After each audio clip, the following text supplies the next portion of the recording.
जय हिंद दोस्तों, कैसे हो आप सभी। स्वागत है आप सभी का मेरे YouTube channel the balance soldier पर। आज मैं कुछ बच्चों की एक मैंने वीडियो बनाई थी CRPF job, work of nature, salary और उसमें क्या क्या हमको वेतन भत्ते मिलते हैं उसके बारे में। तो एक बच्चे का कमेंट था कि मैम स्टेनो की जॉब कुछ पावरफुल होती है या ऐसे ही है।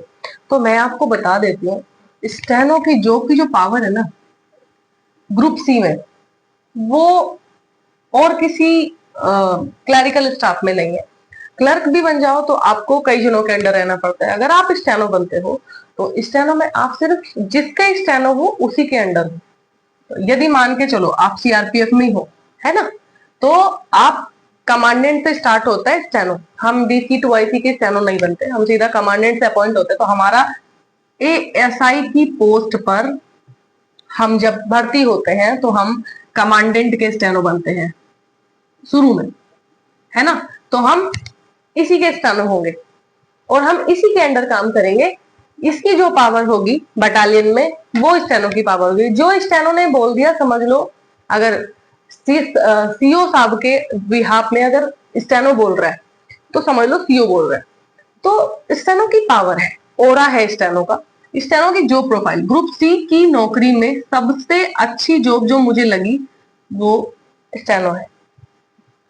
जो पावर अच्छी है। तो अगर आप सोच रहे हैं ना सीआरपीएफ में आने की या फिर किसी भी, आप स्टेट गवर्नमेंट को ले लीजिए। आप यूपी में इलाहाबाद हाई कोर्ट में स्टेनो बैठते हैं, क्योंकि मैं यूपी से बिलोंग करती हूँ तो मुझे उसके बारे में जानकारी है। स्टेनो की अच्छी खासी पावर होती है। और भी अदर स्टेट में स्टेनो किसी भी डिपार्टमेंट में बैठता है ना, उसकी पावर होती है।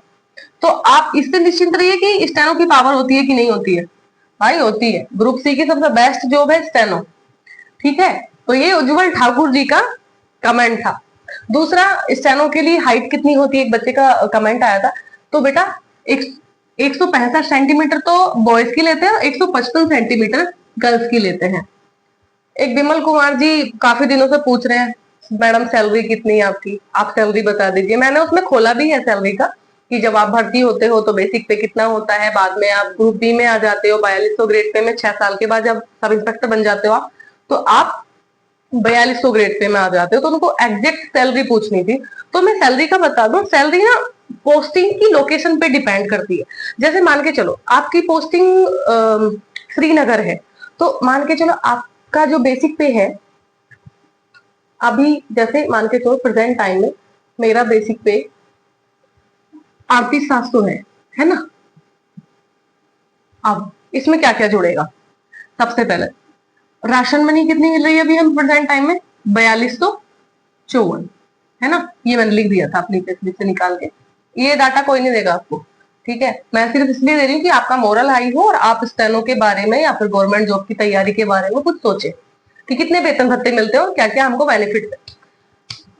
तो 38,700 अभी जुलाई में मेरा फिर दोबारा से एक इंक्रीमेंट, 2 इंक्रीमेंट लगेंगे तो अभी सैलरी और भी आगे जाएगी। तो 8 साल में हम लगभग अच्छी खासी बेसिक पे हमारी हो जाती है। 4254 हो गया, प्लस हमारा डीए हो गया। डीए लगभग लगभग मुझे लग रहा है शायद 50% भी इसका निकालेंगे तो इसका आधा पूरा पूरा डीए आ रहा है। तो डीए 2244, ये 22,446 रुपए हमारा डीए है। टीपीटी है, और ये जो चीजें है ना, ये लोकेशन के ऊपर डिपेंड करती है। ये कोई ये वाला लोकेशन, जैसे मान के चलो किसी की पीस में पोस्टिंग है तो उसकी टीपीटी ये आएगी, कोई हार्ड में है उसकी ज्यादा आएगी। तो मैं एक अप्रोक्सीमेटली आपको डाटा दे रही हूँ। पूरी सैलरी देखो हम नहीं बता सकते अपनी, ठीक है। मैंने आपको डाटा दे दिया है, आपका मैथ अच्छा है आप निकाल लेना, ठीक है। हाँ, इतना मैं बता देती हूँ, इस बेसिक पे में जितने भी हमारे भत्ते हैं इनमें आपको, अगर आप श्रीनगर जाते हो ना तो आपको इसमें 21,700 रुपए इसमें आप और ऐड कर लेना, ठीक है। 21,700 ये हमारा रिस्क अलाउंस होता है, रिस्क अलाउंस, है ना। 21,700 रिस्क अलाउंस प्लस सैलरी।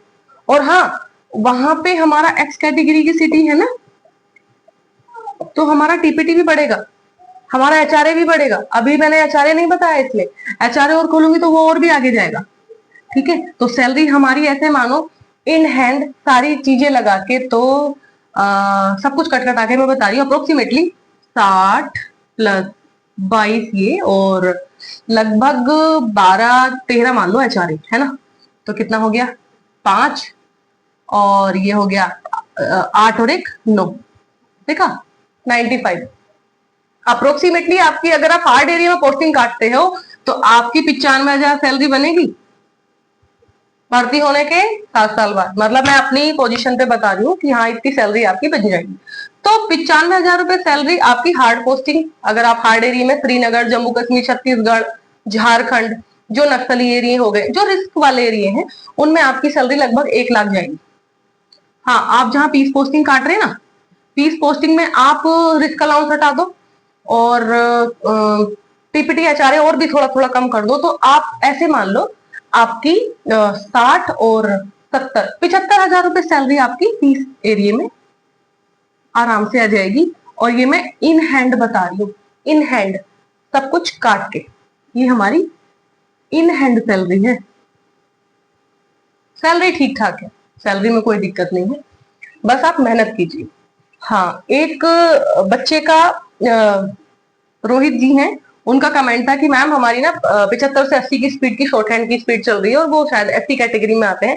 तो मैं उनको बता दूं उनकी स्पीड अच्छी चल रही है, मगर हाँ जब 75 से 80 है तो इसमें आप अभी लर्निंग में हैं।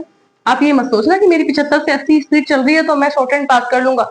खासकर सीआरपी की, सीआरपी के लिए आपको कम से कम 90 से 95 के मैटर स्पीड वाले लिखने ही पड़ेंगे।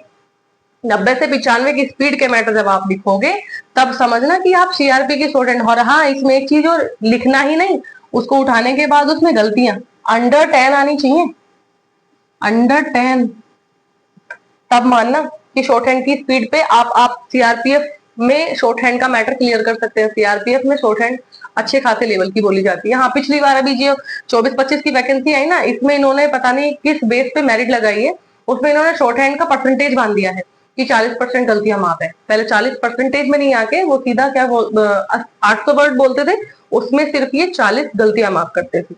अब के इन्होंने परसेंटेज पे लगा दिया, तो इस बार इन्होंने अलग किया है। शायद अगली बार परसेंटेज पे ना करें, इनका कोई अभी भरोसा नहीं है। आप ये नहीं बोल सकते कि अभी परसेंटेज पे हुआ तो अब अगली बार भी परसेंटेज पे होगा। नहीं किया उन्होंने, वही कर दिया, फिर 800 वर्ड पे 40 गलतियां माफ कर दी, जैसे हमारा वाला हुआ था। तो आप तैयारी करके चलिए कि आप अंडर 10 मिस्टेक में 90 के स्पीड की मैटर और गलतियां सिर्फ अंडर 10 के अंदर अंदर आनी चाहिए आपकी गलती, तब मानना आपकी शॉर्ट हैंड सीआरपीएफ के लिए प्रिपेयर है। दूसरा, एक बच्चा पूछ रहा था कि मैम आपकी स्पीड कितनी थी जब आप सीआरपीएफ में भर्ती हो? तो मेरी स्पीड 90 से 100 के बीच में थी। 90 और 95 का मैटर मैं अंडर 10 की गलती में बना लेती थी, 90 से 95 का। और 100-110 का मैटर जब पहुंचता था तो मेरी गलतियां 40 तक पहुंच जाती थी। तो आप मैटर करता है कि आप ना जो ये शॉर्ट हैंड की स्पीड है, आप ज्यादा नहीं, 75-80 बेटा आपकी थोड़ी सी कम है, आप इसको बढ़ाइए। आप इसको ज्यादा भी नहीं, अभी 85 से 90 के बीच में लेके आइए। 85 से 90 के बीच में जब आप मैटर लिखेंगे ना, और फिर उसमें आप गलती स्टार्टिंग में होंगी, आप गलतियों से मत डरना, मगर स्पीड यही वाली मेंटेन करो। जल्दी हाथ चलाओ आउटलाइन के साथ। अगर आपको किसी आउटलाइन में किसी चीज में दिक्कत है, आप मुझे कमेंट करो, मैं आपको छोटे छोटे वर्ड बना के दूंगी। मगर आप 85 से 90 की स्पीड का मैटर लिखोगे तो आप स्टार्टिंग में गलतियां बहुत ज्यादा करोगे। कभी कभी 100 का आंकड़ा पार कर जाती है गलतियां, 100 गलती आती है मैटर में, तो उससे डरना नहीं है। आत्मविश्वास मत खो, आत्मविश्वास नहीं खोगे तो आपका मैटर ऑटोमेटिक अच्छा हो जाएगा। हाँ, दृढ़ निश्चय करके आप अपने मैटर पे लगो। तो स्पीड बनाए रखो, अपनी स्पीड को कम मत करो, स्पीड मैटर करती है। और हाँ, फिर उसके बाद उसमें आप ये एनालाइज करो कि मैं गलतियां कहाँ कर रहा हूँ, मेरा स्पीड इतना कम क्यों है, मैं कौन सा वर्ड ऐसा है जो मैं लेंदी बना रहा हूँ। जहां लेंदी वर्ड बनेगा वहां आपकी स्पीड पीछे रह जाएगी। बेस, शब्द चिन्ह, आंकड़े, ये मजबूत करना बहुत जरूरी है। तो आप, अगर आपको लग रहा है कि हाँ भाई मेरी कहीं शब्द चिन्ह कम है, जैसे 75 की 80 की स्पीड का मैटर है, तो आप समझो कि मतलब ऐसे मानो कि आप कहीं ना गलती कर रहे हैं, आप लिखने में गलती कर रहे हैं, आप कोई ना कोई वर्ड बड़ा बना रहे हैं। तो बड़ा वर्ड बनाओगे तो देखो बेटा उसमें गलती होगी, उसमें आप स्पीड नहीं पकड़ पाओगे। तो इस चीज का ध्यान रखना।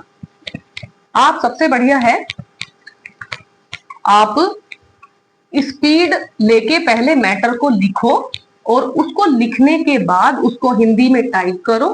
टाइप करने के बाद फिर उसमें अपनी मिस्टेक काउंट करो, और काउंट करके फिर आप ये एनालाइज करो कि हम गलतियां कहाँ कर रहे हैं। जब आपने ये पकड़ लिया ना कि मैं गलतियां कहाँ कर रहा हूँ, आप गलती ही नहीं करोगे, आगे उसको सुधारोगे। सुधारते सुधारते आपको 3 महीने, 4 महीने, 6 महीने में आप खुद अपने आप में अंतर पाओगे कि हाँ, मैंने अपने आप को एनालाइज करके गलतियों को सुधारा है। तो आप इस चीज का ध्यान रखना। तो ये थोड़े कमेंट थे, तो उसी का जवाब मैं आपको आज देने के लिए आई थी। तो बने रहिए मेरे चैनल पे ऐसे ही और कमेंट करते रहिए, मैं आपको जवाब देने के लिए हमेशा हाजिर हूँ। Thank you.